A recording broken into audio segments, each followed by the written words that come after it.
Listen to this, what this centurion has to say. I was born in the year of the Spanish flu, and I'm not ready to live in the year of COVID 19. He went on to say that I am infuriated by the dismissive attitude of a certain politician toward older Americans. We have as much right to be here living our lives as anyone else. The coronavirus pandemic is taking an heavy toll on Black people, especially the oldest among us.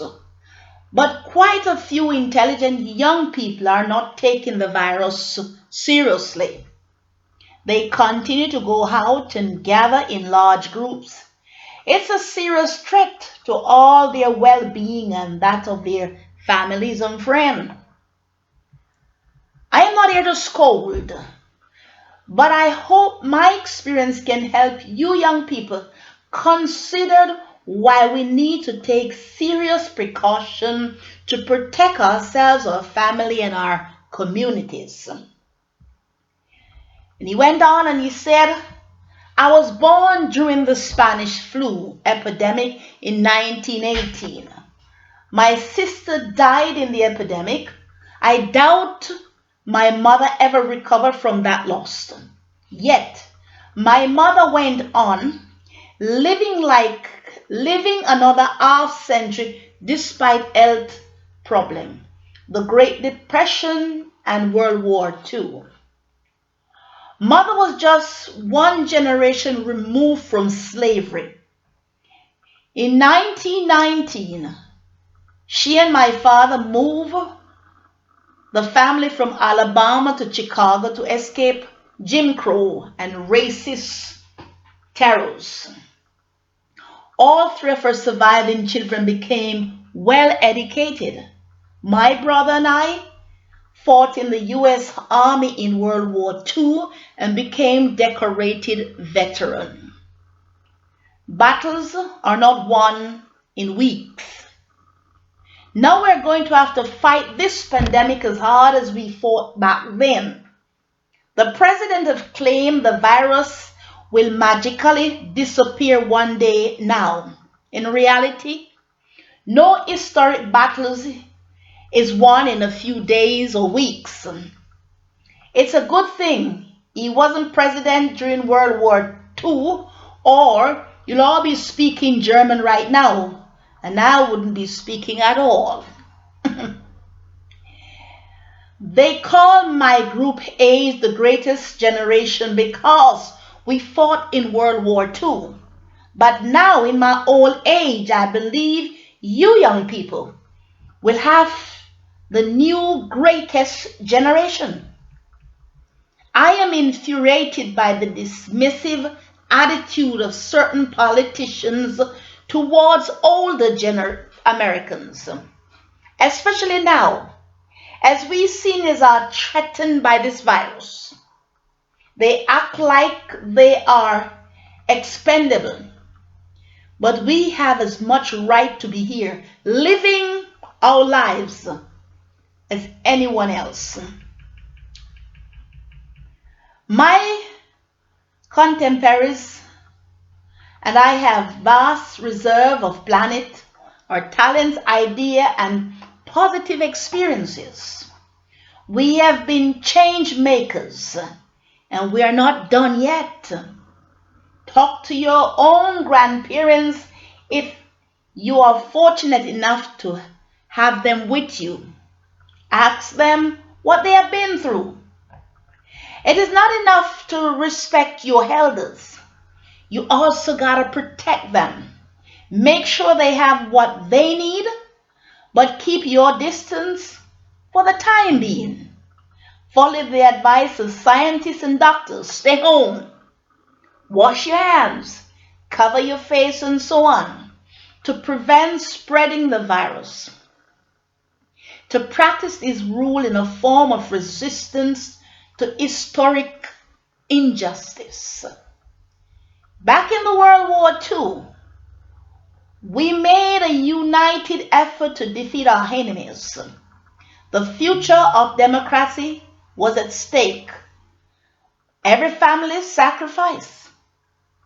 We save cans to be turned into ammunitions. We grew vegetables in every yard. Butter, meat, sugar, coffee, and other necessities were rationized to send to the troops overseas.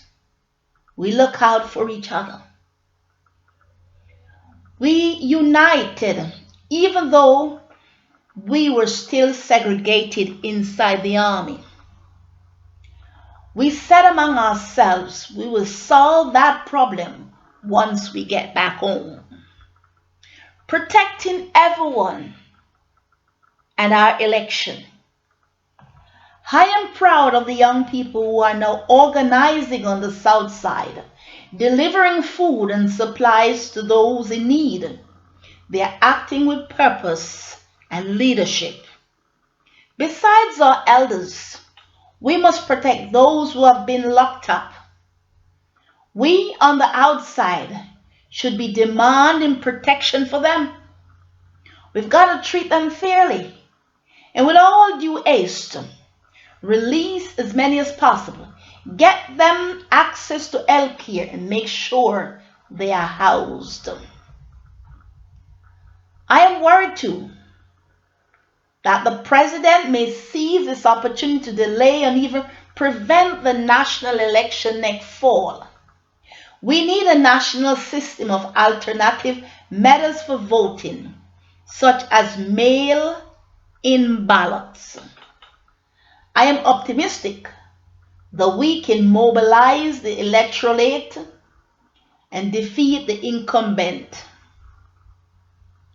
Our great cause in the days of my youth was the defeat of tyranny worldwide. It took an international effort. Every young person came forward. We did it then, and we can defeat this enemy today. At 101, I've been lucky to live beyond the typical lifespan. I hope we can inspire each other and stay politically alert and active.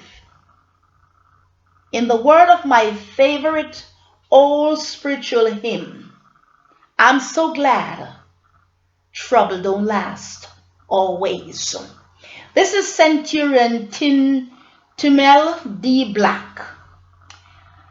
He's one of those men who can talk about Nat King Cole and all of that. And he's advising us to wash our hands because we can also defeat COVID-19. He's an author of 3 volumes of Chicago history. Sacred Ground is one, the Chicago Street of Tumel Black. And he has so much to talk about. Why I did this video is to let us realize that we have our old folks nearby.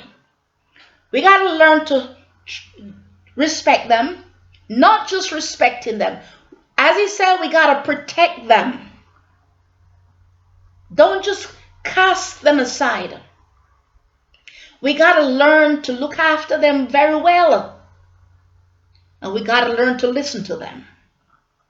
They're not just old folks for nothing. They lived also too. And trust me, in this time that we are living, we also need them. Once again, my friend, this is JCon TV out of Zurich, saying unto each and every one of us, in this pandemic time,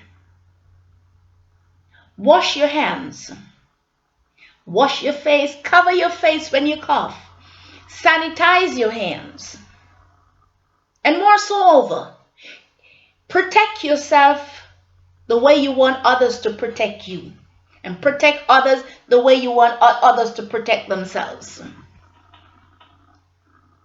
As I said, Shalom out of Zurich.